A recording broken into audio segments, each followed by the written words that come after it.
Neymar Brazil ദേശീയ ടീമിനോട് വിട പറയുമോ? ആരാധകരെ ഞെട്ടിച്ച പ്രതികരണം. ഹലോ ഗായ്സ്, എല്ലാവർക്കും മല്ലു ഓഫ് സൈഡിന്റെ പുതിയൊരു വീഡിയോയിലേക്ക് സ്വാഗതം.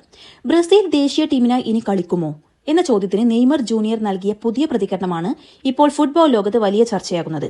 നോർവേക്കെതിരായ മത്സരത്തിന് ശേഷം നെയ്മർ മാധ്യമങ്ങളോട് പറഞ്ഞ ഒരു വാക്ക് അന്ന് ഏറെ ശ്രദ്ധ നേടിയിരുന്നു. ഞാൻ ഇവിടെ നിന്നാണ് തുടങ്ങിയത്, ഇവിടെ തന്നെ അവസാനിപ്പിക്കുന്നു. അന്ന് ആ വാക്കുകളുടെ അർത്ഥം അദ്ദേഹം വിശദീകരിച്ചിരുന്നില്ല. അതുകൊണ്ട് തന്നെ ആരാധകർക്കിടയിൽ നിരവധി അഭ്യൂഹങ്ങൾ ഉയർന്നിരുന്നു.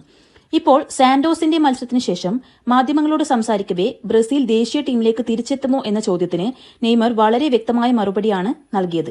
അദ്ദേഹം പറഞ്ഞു, ഞാൻ ബ്രസീലിൽ ദേശീയ ടീമിനോടൊപ്പം ചരിത്രം സൃഷ്ടിച്ചിട്ടുണ്ട്. ഞാൻ സന്തോഷവാനാണ്. രാജ്യത്തിനായി എല്ലാം നൽകി, ജീവൻ പോലും പണയം വെച്ച് പോരാടി. പക്ഷേ ഇനി എനിക്കത് വേണ്ട. ഇനി ആ സമ്മർദ്ദത്തിലേക്ക് തിരികെ പോകാൻ ഞാൻ ആഗ്രഹിക്കുന്നില്ല. ഈ വാക്കുകൾ നെയ്മറുടെ നിലപാട് ഏറെ വ്യക്തതയോടെയാണ് സൂചിപ്പിക്കുന്നത്. ബ്രസീൽ ദേശീയ ടീമിലേക്ക് തിരിച്ചു വരാനുള്ള താല്പര്യം ഇപ്പോൾ അദ്ദേഹത്തിന് ഇല്ലെന്നാണ് മനസ്സിലാക്കാൻ കഴിയുന്നത്. 34 വയസ്സിലും ഉയർന്ന നിലവാരത്തിൽ കളിക്കാൻ നെയ്മറിന് കഴിവുണ്ട്.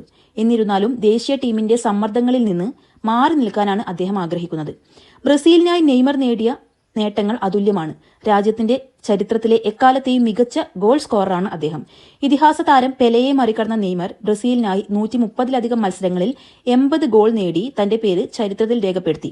അതുകൊണ്ട് തന്നെ നെയ്മറുടെ ഈ പ്രതികരണം ദേശീയ ടീമിനോട് അദ്ദേഹം വിട പറയാനുള്ള വ്യക്തമായ സൂചനയാണ് പലരും വിലയിരുത്തുന്നത്. ഇനി നെയ്മറിനെ ബ്രസീലിന്റെ മഞ്ഞ ജേഴ്സിയിൽ വീണ്ടും കാണാൻ കഴിയുമോ എന്നത് കാലം മാത്രമേ പറയൂ. എന്നാൽ ഇപ്പോഴത്തെ അദ്ദേഹത്തിന്റെ വാക്കുകൾ കേൾക്കുമ്പോൾ ആ അധ്യായം അവസാനിച്ചുവെന്ന തോന്നലാണ് ഫുട്ബോൾ ലോകത്തിനുള്ളത്. ഈ വിഷയത്തെക്കുറിച്ചുള്ള നിങ്ങളുടെ അഭിപ്രായം എന്താണ്?